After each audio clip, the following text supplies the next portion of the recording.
Dikatakan motong rambut tersebut disunnahkan, dianjurkan pada hari Rabu. Apapun yang dimulai di hari Rabu, insya Allah bakal sempurna. Kata Nabi kita Muhammad Sallallahu Alaihi Wasallam. Ini yang dilakukan sama Nabi kita Muhammad untuk merubah, untuk menangkis anggapan orang-orang jahiliyah yang mengatakan Rabu merupakan hari yang sial. Maka dikatakan kalau kita nak mulai apa jalan, nak hijrah, nak pakai baju baru, nak pindah ke rumah baru, itu bagusnya dipakai pada hari Rabu. Yang mana dikatakan shofar ini merupakan kepercayaan orang jahiliyah. Di sini dikatakan bukan berarti mentang-mentang di zaman sekarang orang-orang sudah aman dari shofar, orang-orang sudah tahu tentang ilmu shofar, tetapi perlu kita ketahui shofar ini hanyalah sebagai contoh saja. Shofar ataupun Rabu. Karena orang jahiliyah paling anti dengan shofar dan yang namanya hari Rabu. Karena mereka tahu shofar merupakan bulannya bala. Sedangkan hari Rabu merupakan hari yang paling sial. Sampai-sampai dikatakan mereka tahu betul dengan sejarah. Namrud, ketika nyamuk masuk ke telinga Namrud, tepat pada hari Rabu. Dan kerajaan Namrud juga dihancurkan sama Allah tepat pada hari Rabu. Fir'aun ditenggelamkan oleh Allah tepat pada hari Rabu. Badai ataupun banjir Nabi Nuh, banjir tersebut dimulai juga pada hari Rabu. Banjirnya turun pada hari Rabu, sampai-sampai dikatakan angin topan ataupun suara petir yang pernah membumi hanguskan satu negeri, juga hal semacam itu turun pada hari Rabu. Ini mereka mencatat balak-balak tersebut, musibah-musibah tersebut, azab-azab tersebut, ini semuanya rata-rata turun pada hari Rabu. Makanya orang jahiliyah mengatakan Rabu merupakan hari yang sial. Kenapa? Banyak ancaman-ancaman yang langsung ditampakkan sama Allah ketika orang-orang membangkang di buminya Allah Subhanahu wa taala. Maka orang-orang jahiliyah paling anti dengan shofar dan Rabu. Sampai-sampai kalau digabungkan antara Rabu dengan shofar, ini merupakan paling sialnya sesuatu, kata orang-orang jahiliyah. Maka hal itu ditentang oleh Nabi kita Muhammad Sallallahu Alaihi Wasallam. Di sini yang perlu kita pelajari adalah anggapan sial, dan yang kedua cara Nabi kita Muhammad untuk menangkis kesialan tersebut. Sama dengan bulan Shofar. Kita ketahui dulu orang-orang takut menikah di bulan Shofar, maka Nabi kita Muhammad menikah di bulan Shofar. Bahkan Nabi kita Muhammad pun menikahkan putri tercinta beliau tepat pada bulan Shofar. Lalu hari Rabu, kata Nabi kita Muhammad dalam Sahih Muslim, Innallaha khalaqan nur yaumal arbi'a. Sesungguhnya Allah Subhanahu wa taala menciptakan cahaya tepat pada hari Rabu. Bahkan dalam kitab Ta'lim Muta'allim yang kita sebutkan kemarin, ma budi asyai'un yaumal arbi'a illa wa tamma. Tidaklah sesuatu dimulai di hari Rabu kecuali bakal sempurna. Maka dengan hadis ini, dengan pendapat ini, ulama mengatakan bagus sekali kalau seandainya kita memulai sesuatu, kita mulai pada hari Rabu. Apa saja? Mulai bisnis, mulai buka toko, mulai BTI, mulai buka proyek, mulai pindah ke rumah yang baru, mulai hijrah, mulai apapun itu, termasuk gunting rambut. Gunting rambut hari apa yang sunnah? Termasuk hari Rabu. Bahkan terkenal di santri-santri ataupun di pondok-pondok pesantren, dikatakan orang yang potong rambut dalam kurung sampai botak, orang yang potong rambut sampai habis, sampai botak 40 kali Rabu. Rabu ini botak, Rabu depan botak lagi, Rabu depan botak lagi. Atau misalkan diseling per 2 minggu, Rabu ini botak, Rabu 2 Rabu botak lagi. Pokoknya setiap Rabu 40 kali Rabu. Dikatakan orang yang botak setiap 40 kali Rabu, insya Allah dia bakal menjadi faqih ataupun orang yang ahli fikih. Maka dikatakan banyak santri-santri termasuk di pondok pesantren Al Khairat dan juga pasti pondok-pondok yang lain, para santri-santri mereka botak ataupun membotakkan kepala mereka, motong rambut mereka setiap hari Rabu. Motong lagi. Tapi dikatakan sambil motong, sambil botak, sambil belajar. Bukan berarti botak kata tapi tidak belajar. Gawe main bola terus, gawe nyantai terus, sekolah goib terus, tidak pernah masuk, ada hafalan 0, 4 nilainya, 3, tidak pernah ngapal, sambil dia belajar, sambil dia memotong rambut setiap hari Rabu. Kenapa? Maklum, yang namanya santri ini kadang-kadang yang merusak hafalan mereka ataupun mengganggu pelajaran mereka kadang-kadang penampilan.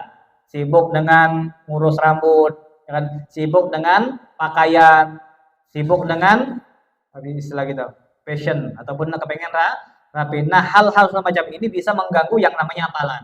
Kalau orang lah belajar, kalau santri yang benar-benar belajar, maaf, badan dia, tubuh dia, baju dia, tidak dia perhatikan. Makanya dikatakan banyak santri-santri itu kain-kainnya ngelolor. Kalau kita nengok, oh, gila, tidak urus. Bukan tidak urus, otak dia itu lah pelajaran semua. Jadi fashion tuh tidak ada. Kepengen rapi, kepengen atau orang tuh seragam, sarung warna nih, baju warna nih, ataupun kepengen baju rapi dah. Ini dikatakan santri yang benar-benar fokus untuk belajar, terkadang mereka itu meninggalkan hal-hal yang semacam ini, termasuk ngerapi ke rambut.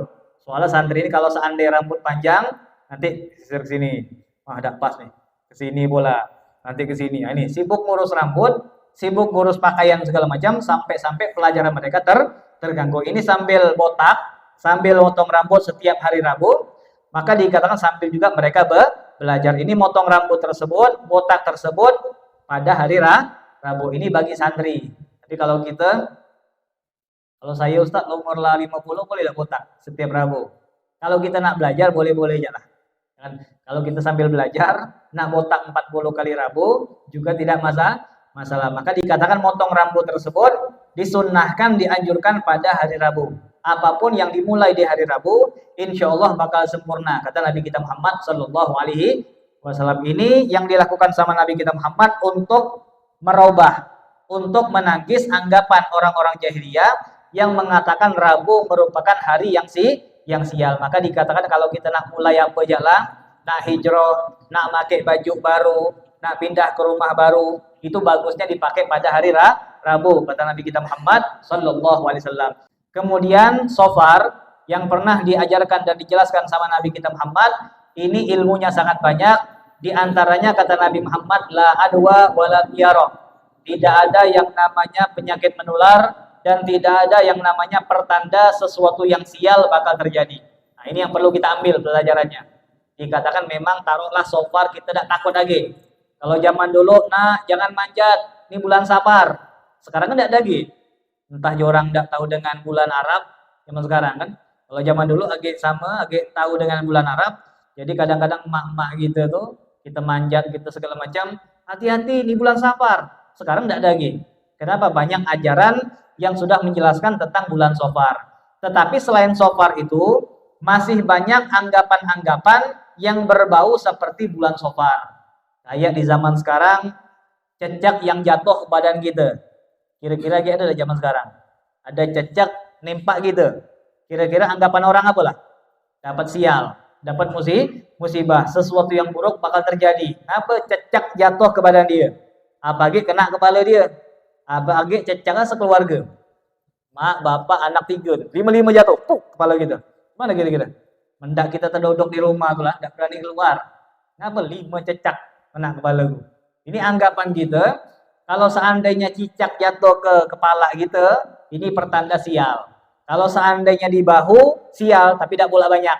Nah, ini anggapan orang-orang yang mirip dengan orang-orang jahiliyah. Atau sama dengan cangkir.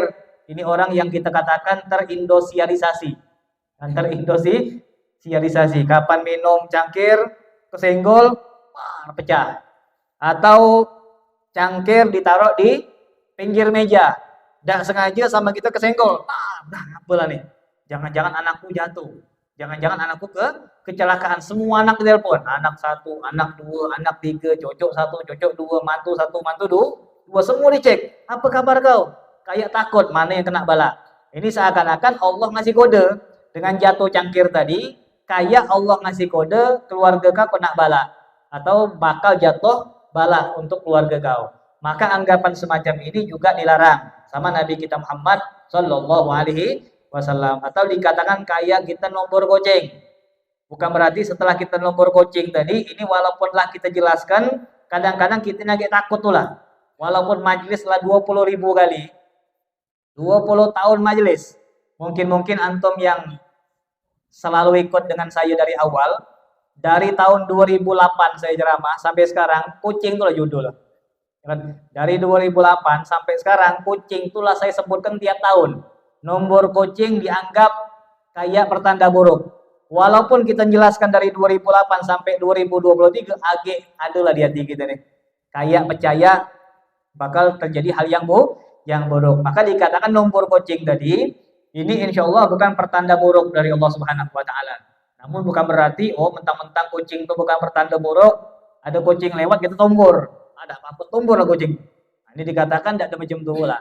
Kalau seandainya tidak sengaja nombor kucing, jangan langsung punya perasaan kayak bakal ada bala nih. Pelan-pelan aja, jangan ngebut-ngebut. Biasa 140, jangan. 100 jadilah. Kan 90 jadilah ngapa? Habis nomor kucing tadi. Coba kalau tidak nomor kucing, mendak 150 dibantai sama dia. Tapi gara-gara nomor tadi takut ya. Jangan ngebut-ngebut lah. Kenapa jangan ngebut-ngebut? Habis nomor kucing. Seakan-akan lah diberi kode sama Allah, hati-hati. Nanti balak bakal nimpa sama kau. Nah, ini dikatakan hal ini juga dilarang sama Nabi kita Muhammad Sallallahu Alaihi Wasallam. Namun kadang-kadang setelah kita nomor kucing atau setelah rumah kita masuk pola hitam atau setelah cecak jatuh ke rumah kita, naudzubillah, kadang-kadang setelah itu memang ada kejadian buruk. Sampai-sampai mengatakan, kan Ustaz Muhammad itu nipu. Kata dia bukan. Rupanya adalah bala. Nah, ini dikatakan kadang-kadang bala tersebut jatuh dan tetap diberikan sama Allah gara-gara masih ada keyakinan ataupun keraguan di hati kita. Kayak age belum yakin benar. Seakan-akan masih ragu ataupun ada firasat keburukan bakal jatuh sama dia. Nah, ini berlaku hadisul qudsi yang pernah disampaikan oleh Nabi kita Muhammad yang disebutkan oleh Allah Subhanahu wa Ta'ala. Ana inda dhanni abdi bi falyadhun nabi masya. Kata Nabi kita Muhammad lewat hadisul qudsi yang disampaikan sama Allah Subhanahu wa Ta'ala, aku bersama dengan prasangka hambaku. Kalau dia nyangka bagus, dia bakal dapat yang bagus. Kalau dia nyangka yang buruk, bakal dapat yang buruk. Kayak tadi, gara-gara nomor kucing, apa anggapan dia? Kayak bakal buruk nih, buruk didapat. Kayak bakal dapat musibah nih, dapat musibah. Apalagi dia nak ngawinkan. Dia nak ngawinkan anak. Minggu depan anak dia kawin. Hari ini misal tanggal 1. Tanggal 7 akad nikah anak dia. Dari mulai tanggal 1 ada jak tanda. Tanggal 1 nomor kucing adik. Tanggal 2 adik nomor 2 kena cecak balego. Nomor 3 rumah dia dimasuk ular hitam. Sampai-sampai orang kampung bilang, kau nih nak kawin nanti dulu. Kau tengok nih bejurut. Hari ini nomor kucing, besok ular hitam masuk, besok age cecak jatuh, besok age cangkir jatuh, besok segala macam ini. Kadang-kadang age ada perasaan semacam itu. Seakan-akan kita mengatakan kayak perkawinan ini tidak bagus. Tanda-tanda banyak. Kalau kita nyangka bakal terjadi. Tapi kalau seandainya kita buang benar-benar, bersihkan hati kita, insya Allah tidak bakal terjadi. Kata Nabi kita Muhammad Sallallahu Alaihi Wasallam. Maka dikatakan begitu musibah tersebut jatuh, maka mintalah dan berlindunglah kepada Allah Subhanahu Wa Taala. Dan yang terakhir bersedekahlah, karena sedekah bisa menghilangkan bala. Kata Nabi kita Muhammad Sallallahu Alaihi Wasallam. Sedekah itu tidak perlu banyak, sikit jadilah. Kapan kita misal nomor kucing tengah jalan, stop di kelapa, nengok ada orang miskin, nengok ada orang ngemis-ngemis, atau nengok ada orang yang pakai apa? Yang boneka-boneka besar tuh, joget-joget depan kita. Tak tahu kita nggak beruban jenggot.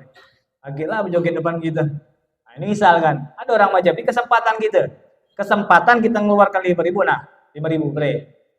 Mudah-mudahan dengan sedekah tersebut kita dijauhkan bala oleh Allah Subhanahu wa Ta'ala. Maka dikatakan Safar bukanlah bulan yang buruk. Nah, ini dikatakan mudah-mudahan di awal majelis kita ini Allah Subhanahu wa Ta'ala menjaga bala musibah untuk kita, bahkan untuk keluarga kita, insyaallah. Amin ya rabbal alamin.